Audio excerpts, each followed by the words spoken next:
up, guys? It's Lou from Prepper Advantage. We are coming at you live from the Prepper Advantage Cave. And we have an awesome guest on today. We have a ton of stuff to go over. And it's all good.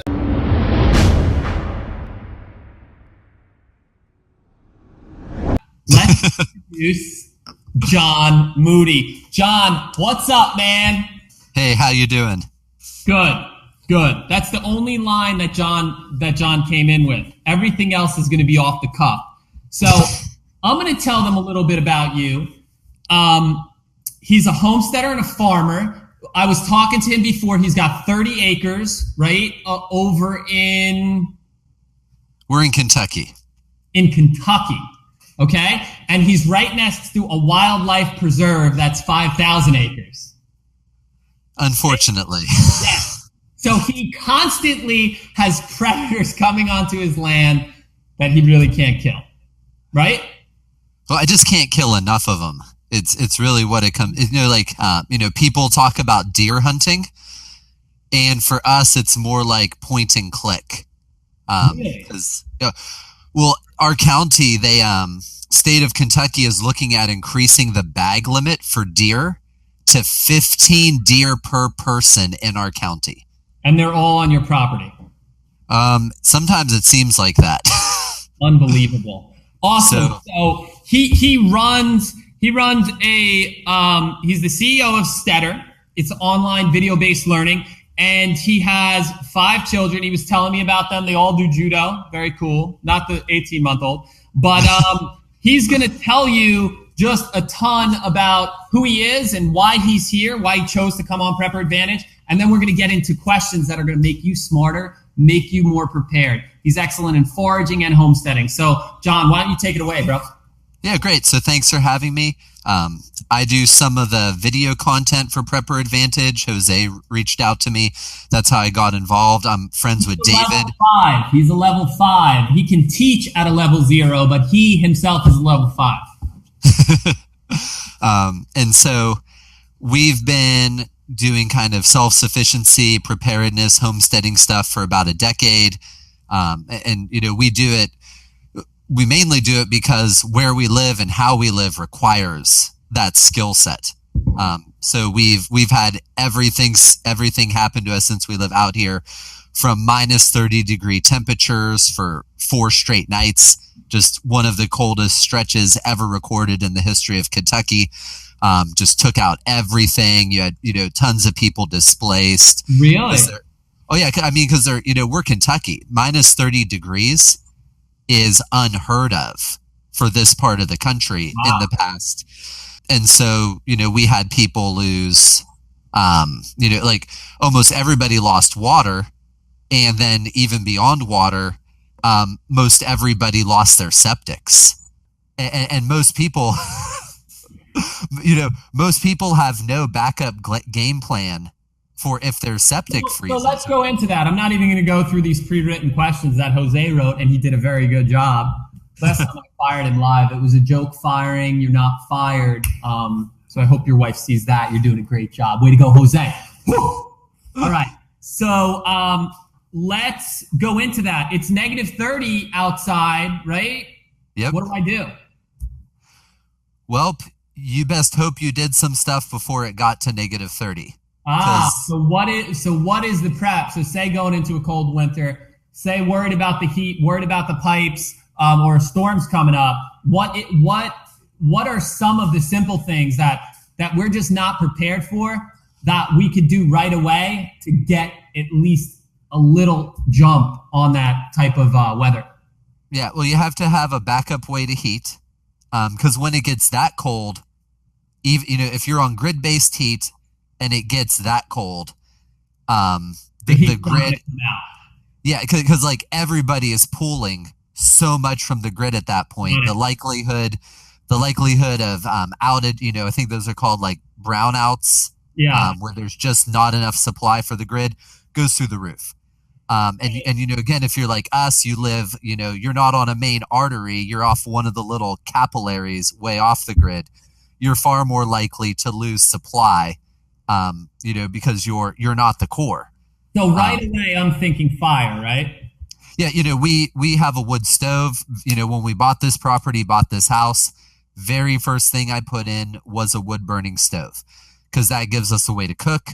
It gives us a way to sanitize water, gives us a way to process snow in the winter into water, and it gives us heat.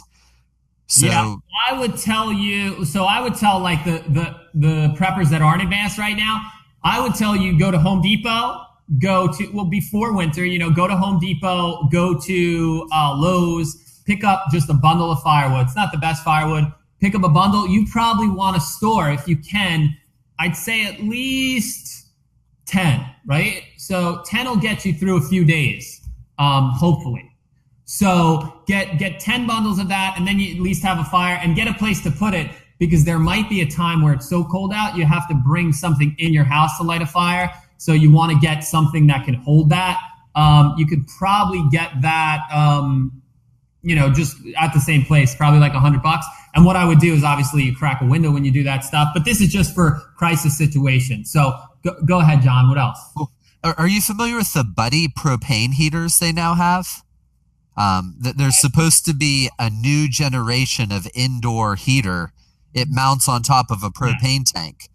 And if you don't have a wood stove or a fireplace, cool, that would be one direction I would consider, because then you can hunker down in one room. Because another big thing when it gets that cold is you're going to have to sacrifice parts of your house to the cold, unless you do have a really big wood stove. 100%, right? So you'd get blankets, put them over doors and all that stuff, right? Yeah, because like our house is about 2,000 square feet. The way it's laid out doesn't have real good airflow, and so when we get really bad inclement weather, we know these parts of the house are sacrifice areas. We're going to shut them down. We're going to drain the pipes out. So that's crazy interesting, right? So you would want to go to interior wall rooms as best you can, right? Yeah, or rooms we know that we could keep warm, and really hunker down in. So for us, like the layout of the house means every single room has at least 2 exterior walls. Or I should say 1 exterior wall, but the majority of them have 2. Right. And so you're going to go into the room with 1 exterior wall. Yeah, well, or, we're going to go in the main center of our house is where the wood stove is. And so in a pinch, we'll just relocate everybody to the main room.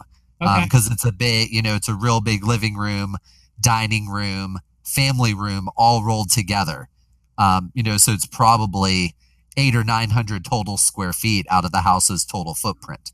Awesome. So this brings up another point that's very interesting, right? Like a lot of being a prepper is not the tool that you have, it's the mind that you have, right? Like you have to be able to think in certain circumstances, and I hope that comes through to you guys. That is the best ability for a prepper is their mind, to be able to adapt to the situation they're in.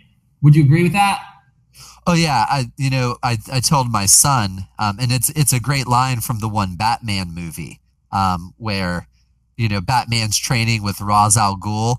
And, Ra's al Ghul's like, it's your dad's fault that he died and your mom died. And Batman's like, well, I have training. And Ra's al Ghul, training is nothing without, the will and mental capacity to act. Agreed. So you can have all the supplies in the world. You can have, all of the stuff and the gear, and you can even have a lot of skills. But if you don't mentally use those things rightly, you're going to get in a heap load of trouble. So whenever you guys get scared or nervous in any situation, I want you to remember this. That face will pop in your head, and he will say, "You can do it." He'll say it rougher. "You can do this." Right? Rougher for the people who like rough. "You can do this," and "You can do this." That's it.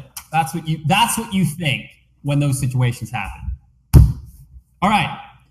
So, John, what else? Let me see here. So, Jose, it's a good question. He said, for someone who's brand new but looking to become self-sufficient, being able to produce and preserve their own food, right? Which is a huge thing that you're into. What would you say the main things you take into consideration? And I would even expound on it. Like, what are the first like 3 steps to, to get involved? Because so many people are like, they see the big picture and they're like, oh, that's so hard. And they build it up in their head, right? And then they never do anything. And the goal in life is to do a little. So how do you get their feet moving to do a bit? Yeah. So had you met me when I was in high school and college, you would have never thought I'd be here. Just like, why? What is you like in school? What were you, like a jock that beat kids up? Oh, no, no. I went to school on an academic scholarship.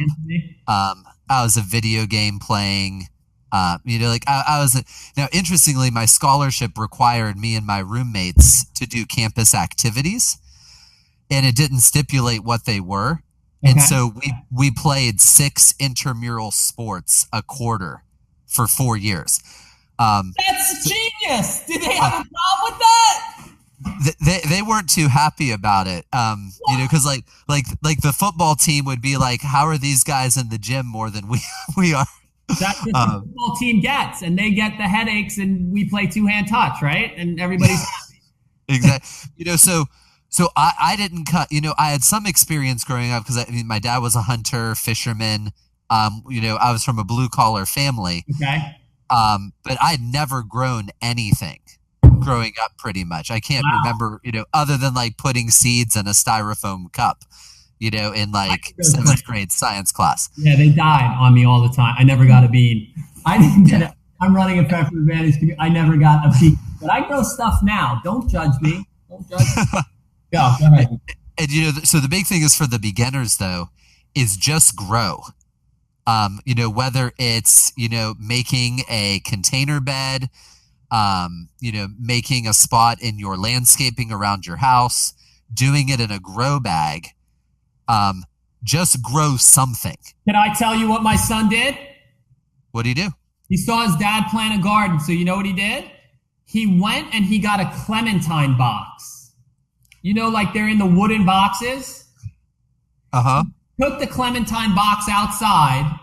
He saw me do it. He put some rocks at the bottom, then he put dirt over the top, and then he planted these little seeds, right? He planted too many, but he's now growing basil, oregano, cilantro. Oh, that's fab. And that's it. I mean, now he officially is probably in the top 5% of people because most people just don't grow anything. Yeah. And it was simple. So that's your project. If you never grew anything, you get a clementine box, you throw some rocks at the bottom, you throw some good soil, a little worm casing on top, and then you can get those all at any store, right? I mean, you probably get them at, Home Depot? Yeah, I mean, even Walmart now carries, organic growing soil and other stuff. And I have your color. This is like a Home Depot shirt, is it? That's weird. But yeah, and then you just put some seeds in, and you want to put like one, it says right on the package, 1, plant 2 inches away, and you'll have your own stuff, and it grows like, if you grow herbs, like a week, you'll start seeing it. Yeah. Well, and if, for first time growers, I do some green beans, especially, this time of year, it's gotten so hot already, unless you're really far north. Okay. If you're going to do herbs, I always recommend getting transplants. Basil you can direct seed, but some of the, some really great herbs like rosemary, thyme, some of those are great herbs, but they're really, really slow growing. What do you want to do? You want to, like, if you're going to do them yourself, you want to just start them in a cup of water? Yeah. Maybe I'll come back sometime. We can talk seed starting because it's such a crazy issue because some seeds need to be what's called cold stratified. They actually have to freeze before they'll germinate. Get out of here. Yeah, so some seeds will not germinate until they have experienced exposure, and you just wonder, like, how does a seed know that it was below freezing outside? I have theories on that. And so, whereas like some other seeds, like take carrots. People in my area are just amazed I can get away with growing carrots because both the soil in this area is really poor, but then carrots are really finicky because carrots like to grow when it's cool, but they like to germinate when it's warm. Interesting.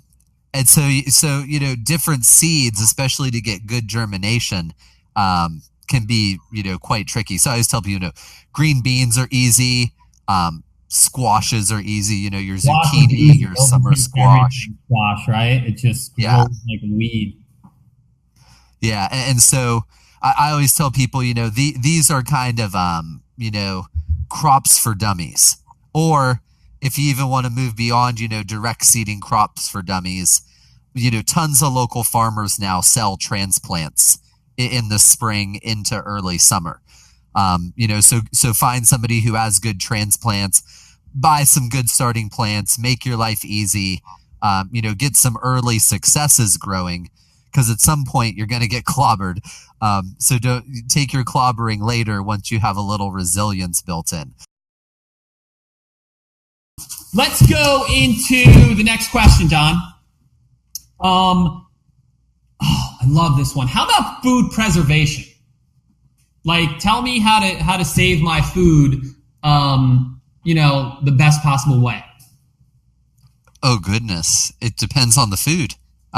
Okay, give me some examples of food that I have that I could store away if I wanted to. I want something affordable, nutritious, that has a short shelf life that I could really extend if I needed it in a bad situation. Like 5 staple foods that you preserve, that you can, that you do. Yeah. Well, food. My favorite method of food preservation is fermentation. Okay. And basically the reason is most other methods of food preservation make the food less nutritious. Okay. Fermentation is the only method that makes food more nutritious. Really? I don't explain that. Explain why. Can you explain why? Well, it's basically, 3 reasons. First one is in fermentation, you're not having to subject food to heat. And heat causes nutrients to be lost from food. Now, that's not necessarily a bad thing. And in some of the videos I have coming up for Prepper Advantage, I'm going to talk about what you do in other methods to kind of reduce and mitigate nutrition loss through other storage methods. But even freezing, freezing vegetables to store them, over the course, I think it's like 3 to 6 months, there's no folate left in frozen vegetables. So no nutrient. Well, folate's really important if you have young kids or if you're pregnant. So if you're thinking about prepping and your wife's pregnant, if you're eating only frozen vegetables and stuff, there's no folate for her. And it's a real concern because so all these other methods cause the degradation or loss of different nutrients in foods. In fermentation, because there is no heat, because there is no freezing, you're just using bacteria to create an acidic environment that protects food from spoilage. And as the bacteria are lowering the pH, they're creating all kinds of other beneficial nutrients at the same time. So it's a marvelous process because, again, it's the only one that reliably increases the nutrition of preserved food rather than decreasing it. Give me a how to do it and a what to do it on as the simplest form. So if I have a little kid that's 10 years old watching right now, he's like, man, I'm gonna do fermentation on all my mom's chocolates. Like, that's obviously not it. But what could he do to do it? Yeah. So one of my favorite this time of year, if you have garlic, garlic grows this thing called a scape. I've seen that. Yeah, it's the neck that grows up out of the plant. Yep.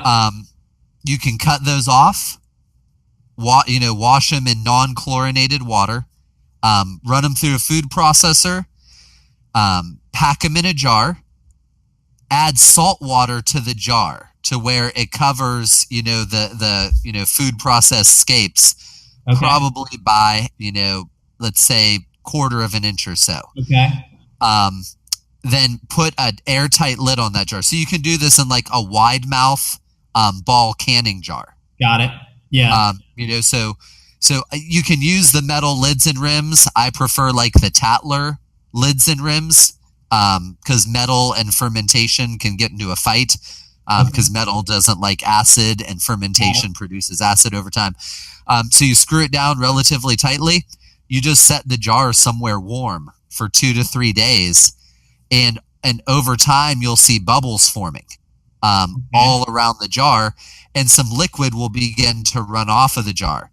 And after 3-4 days, we usually do it up on top of our refrigerator because that's going to be a warmer spot in your house. Hot air rises, unless you have like a vent or something that blows cold air right there. After 3 or 4 days, you have fermented garlic scapes.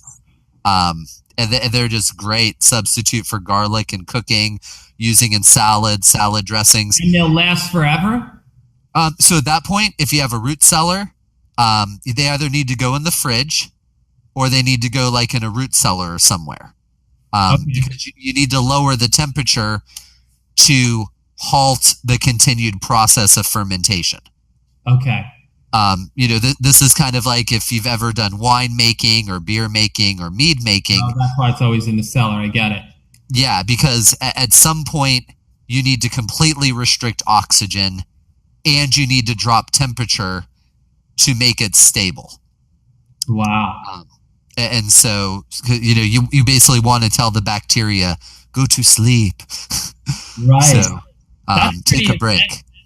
And the thing, will that last for a few years? Like what? It depends on the vegetable. And so fermentation is one of like 8 different techniques. Okay.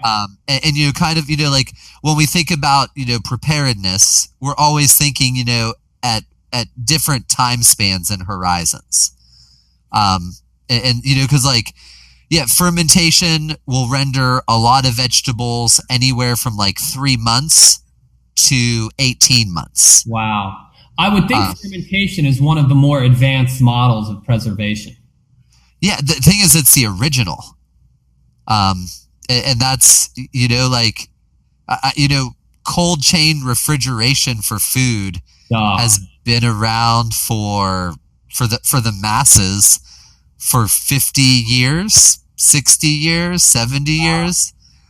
So how, and canning is also a relatively recent method of food preservation. Okay. So give me an example of canning, again, that someone could do. They could just get the canning jars, right? You can get them anywhere. They're just a few bucks. Give me an example of what someone could can and how much it would extend the shelf life of that food. Yeah. So, water bath canning is easier than pressure canning. Okay. Water bath canning is limited though to certain types of food. Applesauce, I think, would be maybe one common example that can be water bath canned. So you could start with one of those common water bath canning foods. Okay. If you want to, which are apples, right? Applesauce. What else? What are the common? Man, what are some other? We don't do a whole lot of water bath canning anymore. Okay. We did a lot of canning years ago, and both because of the time and the energy it takes. Okay. And because of the nutrient loss, we moved over more to fermentation, dehydration, freezing. We still do can some stuff, but the other thing we did in terms of food preservation is we really extended our growing season radically. And we now preserve food right in our garden instead of having to process it. Smart. And so, so we keep a lot of canned goods on hand in case of emergency and the like. Right. But we just found canning to be such a time and energy crunch. You're usually canning in the hottest part of the year. And now one of our hopes is if we move to a new location, which we want to do, we want to have a house that does make preserving and storing food more practical. We'd love to put an outdoor kitchen on it for the purpose of canning, and outdoor cooking, and all the benefits that having an outdoor cooking space kind of really brings to your setup. Interesting. So it's funny because we talk to a lot of people in urban environments and things like that. So it's a little tougher for them, obviously.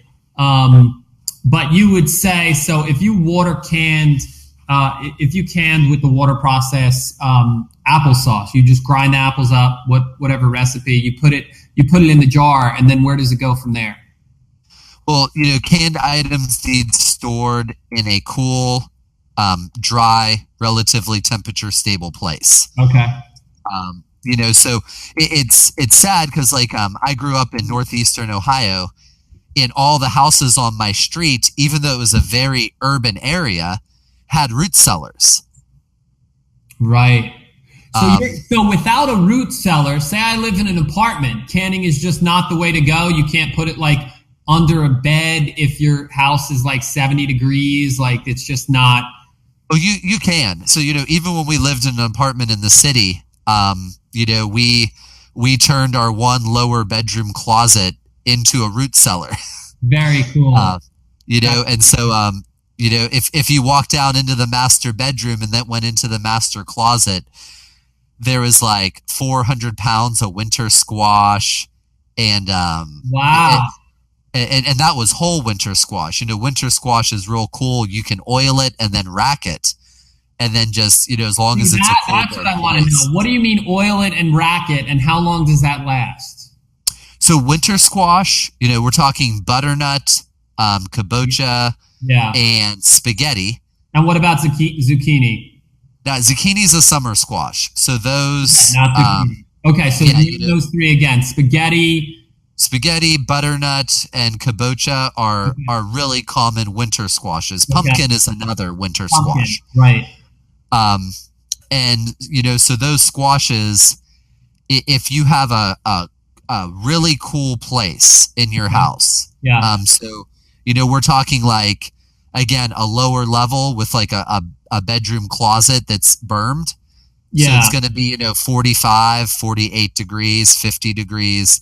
Okay. As long as the farmer cured those squashes right, which basically means keeping them in a warm place after harvest for a few days, out of direct sunlight. Right. So those squashes, you can get them in bulk. We would rub them down with oil. On the outside, you can use olive oil. You can use coconut oil. And then you just put them on racks. Okay. So that they have, good airflow. They're not sitting on top of each other. And for us, the spaghetti squash, I'd have to ask my wife to remember, this was probably 7-8 years ago that we did this. I think the butternut squash lasted a lot longer than the spaghetti. Okay. And the butternut squash, the spaghetti squash lasted us about 4 months. Okay. Wow. And the butternut lasted us 6 to 7 months. That's pretty cool. Sweet potatoes are another one, though, that are super, super easy to store like that, where, you plant them, they grow, you harvest them, you cure them. And if you store sweet potatoes, and the nice thing is sweet potatoes like a slightly warmer storage environment. Awesome. They really like it to be in the low 50s. Right. Sweet potatoes will keep, for a year or more. Wow. So that's great. That's a thing, that low level, high level, so getting sweet potatoes, putting olive oil on them, racking them, can last you a year or more. Yeah. Well, and sweet potatoes don't need oiled. So no oil. So sweet potatoes, you just grow them or get them. And you put them in bins. I really recommend people, I like single layer bins anytime I'm doing long-term food storage. Okay. When you layer food multiple layers deep in a bin, you can't see if there's a problem. And when there is a problem, you're talking about bacteria and growth and rot and things like that. or bugs, just anything. And when something does go bad, you got to get it out. Well, it goos a bunch of other stuff. Yeah. And so is it a little bit less space efficient to do, like single layer storage? Yes, but it makes when I need to check on stuff so much easier, and it reduces loss so significantly. Very interesting, man. So that's just my 2 cents. Okay, all right. So let's ask you one more question. If you had to talk to yourself, I talk to myself regularly, so this is a bad question for me. If you had to talk to yourself when you were starting out, like what are like one or two of the things you would say to yourself? And don't make it weird. Like you should have took creatine to pounds. Be nice. Go. Well, what age self? If I was talking to my high school, college self. Yes, that's the self. I would say, take a martial art now and develop and really develop as many skill sets now as you possibly can while you have the bandwidth and the time. So just like skills, because you want to do water catchment. There's all kinds of plumbing skills that you need to have to do water catchment. Okay. Just like, food preservation. My grandma and grandpa on my father's side of the family, I remember being like 3 years old, and they would be fermenting cabbage in their basement every year. But I had no interest in that. And so, to my younger self, I just always say and this is what I'm trying to do with our kids, pursue skills, not stuff first, because you can always add stuff later. Smart. Yeah. Like you have a survival bag, you have 57 tools. Awesome. What now? Yeah. But having the skill set to be able to use all those tools, use them effectively. You know what? That is like an epidemic, because as marketing gets better, right? As people sell more stuff, as anybody can create a company, not me. This is not about me, but seriously, and they could create these awesome things, and these people get them and they think they're safe, but they don't know how to use them.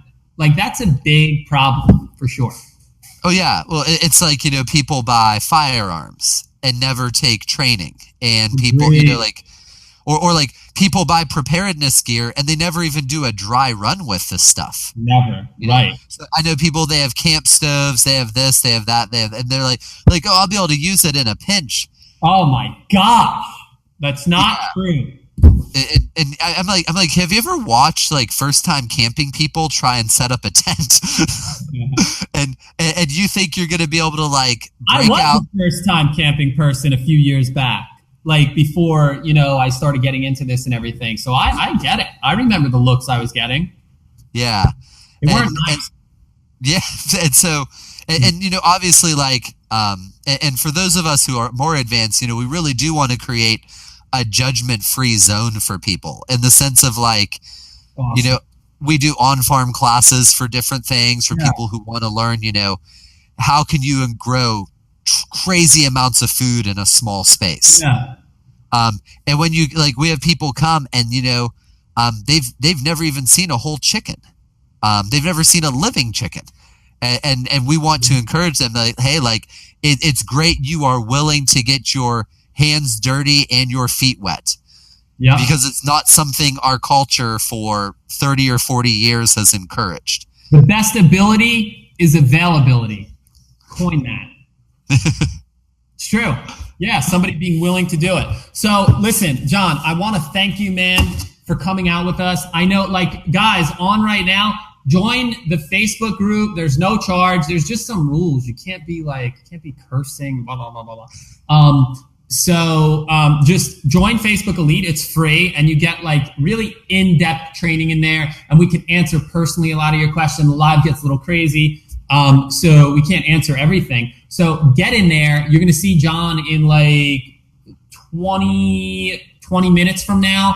and you could ask him anything. John, now I'm going to turn it back over to you. I just want you to tell people where they could hear a little more about you. Obviously, you're going to be in the Facebook group, but what else? This is your free time to plug anything you want, like your pyramid scheme in California.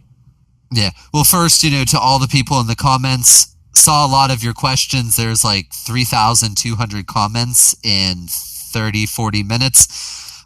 So yeah, pop over to the Facebook group. I'll do what I can to answer them. If you want to connect with me, I have a website called Homesteader Handbook. My book will be coming out probably in August, September. Depending on what parts of the country you're in, I speak at the Mother Earth News Fairs and a few other conferences and events around the country. Or, if you're in a part of the country and there's a conference coming up and you're like, hey, this guy would be great to have at the conference, pass my info on to the conference people and maybe they'll. Did he freeze? You can do over the internet. And one of the reasons I love conferences is that chance to really directly connect with people, answer their questions, get to spend time with them. So you can go over, to my website, Homesteader Handbook. I have a YouTube channel that I'm going to be putting up some, fun video content on. People are like, oh man, how do I move animals if I don't have a truck or all this expensive infrastructure? I'll show you how you can move anything all the way up to the size of baby lambs and goats for under $20 in your family minivan without ruining it. That's a whole product, under $20 in your family minivan without ruining it. Goats. I'll put a goat in my minivan right now. I'll do it with no training. How's that? You want to go in the minivan? I'll do that as well. We're partners on that. Goats in minivans is unbelievable. What do you think about that? Oh, it's crazy. Dude, I'll try and find it and post it in the Facebook group. A goat in a minivan? No, they used to sell a side saddle goat carrier for cars. I think back in the 60s. I will drive a goat everywhere just to drive it. I'll drive 3 times more per day. So let's go get ice cream, goat. But it's the funniest thing you'll ever see is this goat saddle bag where you put your goat and the goat hangs on the side door of your car. That is so funny. Alec, I'll put you on one side in the goat saddle and the goat on the other, and we'll just drive. Thank you guys all coming out to Prepper Advantage. Thank you for sharing. Thank you for being part of a community that is going to explode. And we are exploding. We're giving people information. Let us know what you want, what you need, and we're just going to give it to you. Our goal is to have everybody know what to do in a crisis. Why can't I speak? But we want everybody to know how to hunt. We want kids to know how to light fires, know how to light Dakota fires, know how to make solar stills, all this stuff. We want to give them the training. We want to give the adults the training. We want to give you the ability to think outside the box in a prepper situation and to just really be capable and be self-sufficient and have the ability to lead other people in any situations, camping, outdoors, survival situations, crises, whatever you want. Whatever situation you're in, we want to give you the tools and training to do that, and we can with our reach with Facebook. Share our stuff, and that's it. See you guys. You're awesome. Till the next Prepper Advantage live show.